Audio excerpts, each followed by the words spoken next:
أعوذ بالله من الشيطان الرجيم بسم الله الرحمن الرحيم الحمد لله رب العالمين الرحمن الرحيم مالك يوم الدين إياك نعبد وإياك نستعين اهدنا الصراط المستقيم صراط الذين أنعمت عليهم غير المغضوب عليهم ولا الضالين آمين.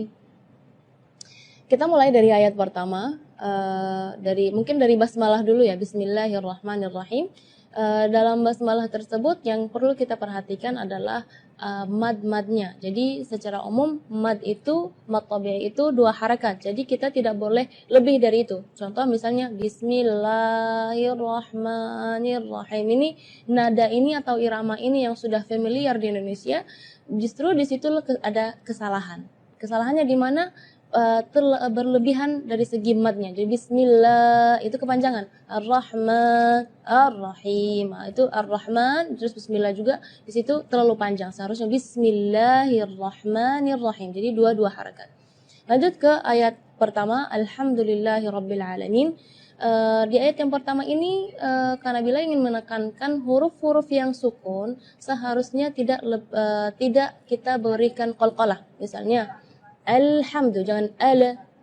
Nah, di situ seringkali karena bila melihat huruf-huruf yang seharusnya sukun, yang tidak ada qalqalahnya, malah diberi qalqalah atau dipaksa untuk dia memberi harakat. Jadi alhamdu. Contoh juga di ayat nanti yang ayat 6 ya kalau nggak salah, ana siratal ladzina an'amta. Itu sering kali huruf-huruf lam, nun atau ama ya. Itu tidak boleh menggetarkan atau diberi qalqalah karena huruf qalqalah ada 5, qaf, ta, ba, jim, dal. Ya, selain 5 huruf tersebut maka tidak boleh kita qalqalah ya. Jadi alhamdulillahi rabbil alamin.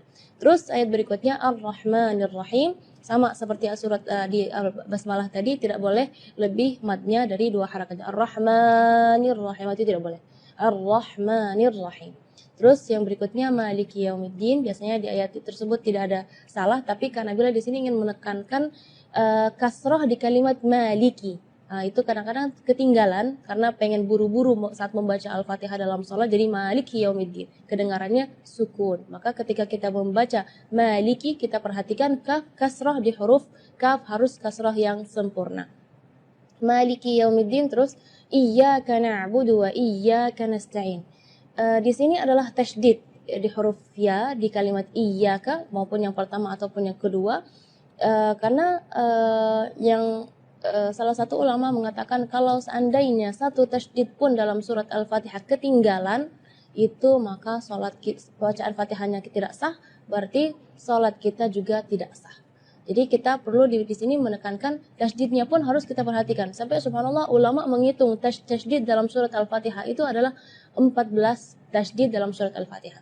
Iyyaka, jadi tekanan. Iya, dengan iyaka. Kalau iyaka berarti tidak ada tasydidnya. Jadi iyyaka na'budu wa iyyaka nasta'in. Setelahnya adalah ayat ihdinas siratal mustaqim. Di sini makhraj huruf H yang ingin Kak Nabila tekankan, karena biasanya kalau kita mendengar imam-imam, jangan pun imam-imam, mungkin kita sendiri ya ketika membaca ihdinas siratal mustaqim, baca H-nya keluarnya dari dada.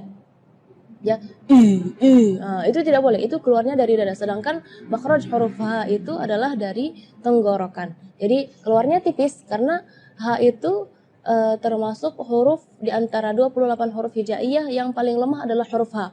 Maka kita jangan berlebihan supaya huruf H itu jelas, jadi kita gitu enggak. Jadi ihdinas siratal mustaqim. Ayat berikutnya atau ayat terakhir, siratal ladzina an'amta 'alaihim ghairil maghdubi 'alaihim waladdallin. Di ayat ini yang pertama di makhraj huruf ghain ya, ghairil maghdubi ya, perlu diperhatikan bukan G, bukan huruf G ya, bukan ga, tapi gha. Jadi kalau ga itu dia makhrajnya dari lidah. Nah, tapi kalau huruf ghain itu dari bagian tenggorokan ya. Jadi dan huruf ghain ini memang termasuk huruf yang tidak ada dalam bahasa Indonesia, tapi karena insya Allah muslimah-muslimah di sini lebih semangat untuk belajar mengaji, jadi harus melafalkan huruf ghainnya lebih bagus. Huruf yang terakhir yang perlu diperhatikan di ayat terakhir adalah huruf dhad ya. Huruf dhad itu memang termasuk huruf bagi orang Arab pun sulit untuk dilafal, apalagi orang Indonesia, tapi itu bukan alasan untuk kita tidak belajar memperbaiki makhraj kita.